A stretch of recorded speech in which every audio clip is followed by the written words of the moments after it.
mewakili Ibu Direktur Kelautan Perikanan, Ibu Sriyanti. Beliau kebetulan pada saat yang bersamaan ditugasi untuk hadir di rapat yang lain, sehingga menugaskan kepada saya untuk hadir di sini. Jadi ini mungkin tadi juga Pak Safi sudah menyampaikan terkait peranan usaha perikanan. Sebenarnya banyak peranan usaha perikanan, cuma di sini saya ambil 2 poin utama terkait pertumbuhan ekonomi dan peningkatan kesejahteraan. Pertumbuhan ekonomi ini kalau kita lihat kontribusinya perikanan terhadap PDB pertanian itu sebenarnya termasuk yang tertinggi setelah tanaman pangan dan perkebunan. Jadi selain sebagai penyedia pangan sesuai dengan amanat Undang-Undang Perikanan,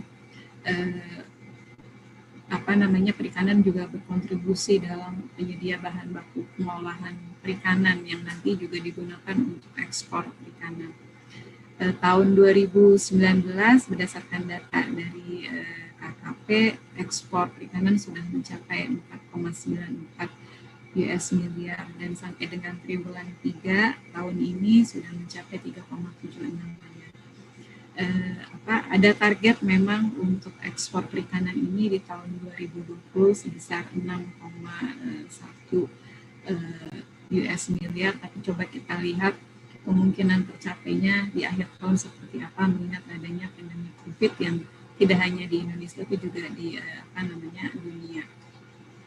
Peningkatan kesejahteraan perikanan juga sebagai sumber pendapatan bagi masyarakat nelayan, pesisir dan juga para pembudidaya ikan. Ini kalau kita lihat rata-rata pendapatan nelayan dan pembudidaya ikan mungkin di sebagian wilayah ini sudah di atas UMR, tapi mungkin di sebagian wilayah masih di bawah UMR. Jadi ini mungkin kita lihat nanti per wilayah seperti apa. Kemudian juga ini lapangan pekerjaan cukup banyak. Ini yang tercatat 2 juta nelayan dan 4,3 juta pembudidaya ikan. Mungkin pada kenyataannya bisa jadi lebih banyak dari ini mengingat terjadi shifting ya dari sektor industri atau pengolahan ke sektor primer, terutama setelah pandemi COVID ini. Ini posisi produksi perikanan di Indonesia. Maksud saya menggambarkan ini sebenarnya mungkin sudah banyak informasi ini disampaikan. Kita memang walaupun kita memiliki sumber daya yang cukup banyak, tapi dari sisi peringkat produksi saja ini masih ada di bawah Cina. Untuk perikanan tangkap laut kita peringkat ketiga, untuk perikanan kita peringkat ketiga juga, sementara untuk rumput laut kita peringkat kedua. Nah ini sedikit mungkin nanti teman-teman dari budidaya juga akan lebih lengkap, atau teman-teman dari perikanan lebih lengkap lagi data terkait produksi perikanan. Trennya memang meningkat produksi perikanan selama 5 tahun, tapi memang kalau kita lihat peningkatannya tidak terlalu signifikan, didominasi oleh perikanan budidaya. Dan kalau kita lihat lagi memang perikanan budidayanya ini didominasi oleh rumput laut 60%. Ini ekspor perikanan, komoditas utama kita udang, tuna cakalang, kelompok cumi, sorghum, gurita, rajungan kepiting, dan rumput laut. Dengan pasar utama masih pasar-pasar konvensional seperti Amerika, Jepang, Uni Eropa, Cina, dan juga ASEAN. Nah, saya langsung saja ke isu-isu strategis yang ada di dalam RPJM, termasuk terkait kelautan perikanan. Jadi dalam RPJM itu lingkungan isu strategis itu kita kelompokkan menjadi 4. Pertama terkait keberlanjutan sumber daya alam. Terkait dengan perikanan kelautan, isu keberlanjutan sumber daya alam ini di perikanan tangkap ada batasan stok ikan atau MSY 80% maksimum. Kemudian juga isu lingkungan perikanan berkelanjutan. Di perikanan budidaya ada juga isu carrying capacity dan juga kawasan konservasi, pemanfaatan kawasan konservasi. Kemudian isu yang kedua yang di-raise di dalam RPJM itu adalah terkait efektivitas tata kelola sumber daya ekonomi. Jadi memang sumber daya kita itu cukup banyak, tapi memang kita perlu memperhatikan ada persaingan dalam pemanfaatan sumber daya untuk primer maupun untuk industri. Kemudian juga ada isu terkait kelembagaan manajemen WPP. Jadi kelembagaannya sendiri mungkin sudah ada, cikal bakalnya sudah ada, tapi bagaimana kita mengoptimalisasi kelembagaan WPP ini untuk pengelolaan WPP ke depan, itu yang perlu kita fokuskan. Kemudian isu harmonisasi tata ruang laut dan darat, tadi ini kaitannya dengan persaingan dalam pemanfaatan sumber daya. Isu yang ketiga yang menurut saya cukup penting terkait dengan pertumbuhan ekonomi adalah kita dihadapkan pada kondisi bahwa transformasi struktural berjalan lambat. Ini bisa dilihat dari stagnasi pertumbuhan ekonomi kita yang ada di rata-rata kisaran 5% di tahun 2000 sampai dengan tahun 2015. Sementara kalau kita lihat di tahun 10 atau 15 tahun sebelumnya itu ada di kisaran 6%. Jadi mengalami perlambatan dan cenderung stagnasi. Kemudian kita juga kenapa transformasi struktural berjalan lambat, salah satunya juga karena adanya produktivitas yang rendah, isu di sumber daya manusia, adanya mismatch skill antara ketersediaan sumber daya manusia, tenaga kerja dengan kebutuhan industri. Nah ini salah satu penyebabnya. Nah, ekspor kita juga produktivitasnya cukup rendah dan memang masih didominasi oleh komoditas. Ini ini menunjukkan bahwa inovasi kita itu masih rendah karena memang ekspor kita masih dominasi komoditas, belum shifting kepada ekspor produk dengan value yang lebih tinggi. Nah, hal ini menyebabkan disharmonisasi di hulu dan hilir, jadi kerentanan rantai pasok dan nilai. Kemudian ditambah dengan dominasi usaha skala mikro yang memang perlu di scale up. Tadi contoh dari Mas Gibran bagaimana kasus e-fishery mampu membuat grup yang lebih besar terhadap usaha perikanan budidaya, itu mungkin kita bisa jadikan contoh di sini. Nah, kemudian yang terakhir ini adalah terkait dengan revolusi industri 4.0 dan ekonomi digital. Jadi memang revolusi industri 4.0 dan ekonomi digital ini tujuan utamanya adalah meningkatkan efisiensi hulu dan hilir serta kontribusi nilai tambah industri pengolahan secara agregat dalam perekonomian. Sehingga pengembangan SDM dan persaingan usaha serta pemanfaatan transformasi digital ini perlu sekali kita perhatikan, termasuk pola adaptasi dalam penggunaan. Nah, ini agenda pembangunan kita dalam 5 tahun ke depan, ada 7 agenda terkait kelautan perikanan, fokusnya ada di agenda pertumbuhan ekonomi, kemudian juga kita ada agenda terkait dengan SDM berkualitas dan berdaya saing. Kaitannya dengan bagaimana kita membangun sumber daya manusia yang sehat, cerdas, adaptif, kreatif, inovatif, terampil, dan bermartabat.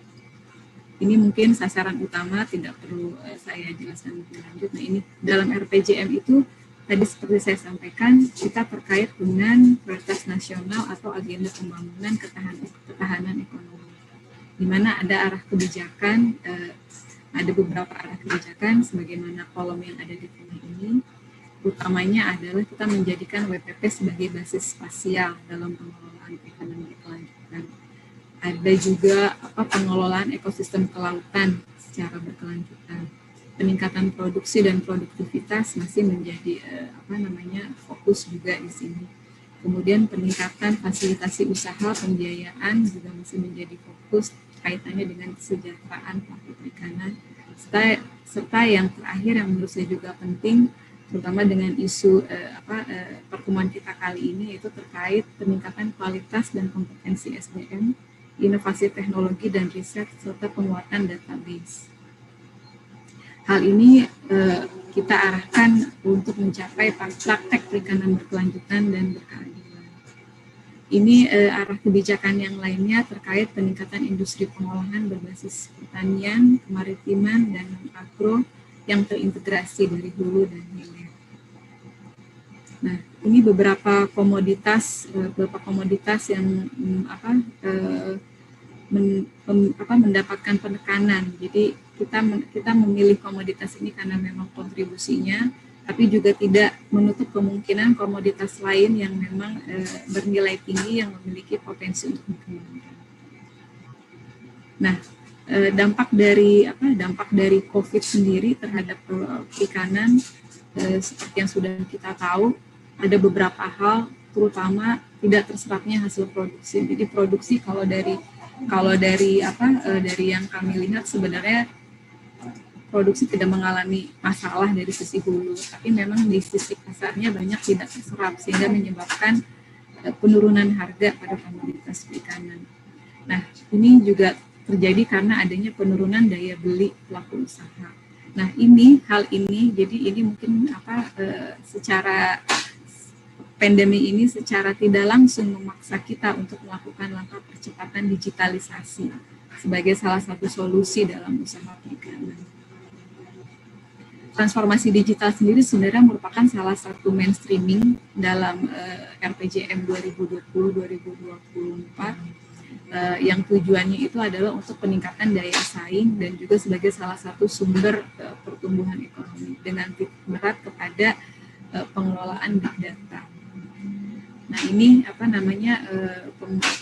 industri perikanan 4.0 kita menekankan kepada 3 aspek yang menurut saya ini harus saling terkait, tidak bisa spasial atau tidak bisa jalan sendiri-sendiri, yaitu inovasi di industri, bagaimana kebijakan dan bagaimana green design-nya. Kemudian juga kita memanfaatkan smart intelligence, infrastruktur, big data, IoT, blockchain, dan lain-lain. Dan juga yang terpenting adalah smart capital, yaitu terkait dengan sumber daya manusia. Bagaimana kita memberikan SDM yang ada itu kemampuan atau skill yang sesuai dengan kebutuhan dan juga mampu menjawab tantangan perkembangan pembangunan ke depan. Jadi SDM ini kita perlu ubah, bukan lagi bukan beban, tapi merupakan aset, karena memang inilah tumpuan kita sebenarnya, karena tujuan dari pembangunan sebenarnya adalah mensejahterakan bangsa.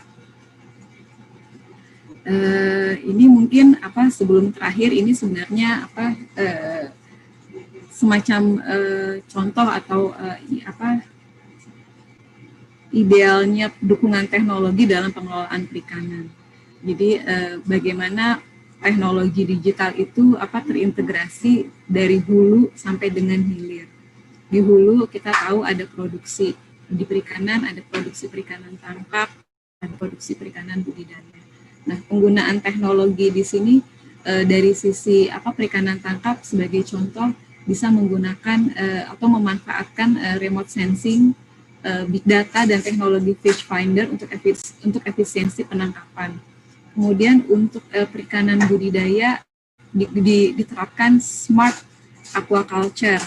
Tadi sudah disampaikan oleh Pak Safri dan juga Mas Gibran, penggunaan smart aquaculture dan juga IoT atau Internet of Things. Jadi kita bisa memonitor kualitas parameter lingkungan, kemudian juga pemberian pakan, kesehatan ikan, dan juga nanti proses harvesting. Lebih dari itu semua kita juga bisa mendapatkan data-data informasi yang kita perlukan untuk memperkuat backward dan forward linkage terkait perikanan, terkait hulunya seperti apa untuk input produksi dan juga terkait hilirnya untuk pemasarannya seperti apa.